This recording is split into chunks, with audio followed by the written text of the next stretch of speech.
For the letter D, it's vertical, inverted, vertical, inverted. And can you imagine putting this into a song?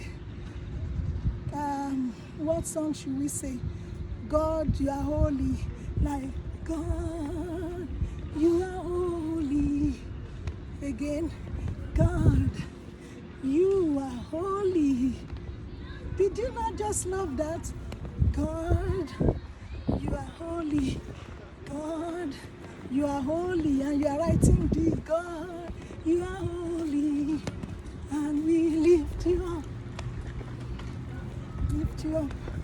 Okay, so we are doing the vertical and then we are doing the inverted circle or an arc. Vertical, inverted, vertical, inverted for the letter D. Alphabet choreography is so interesting, and I would love to see you in the class where we will teach it in a bigger and better concept. God bless you.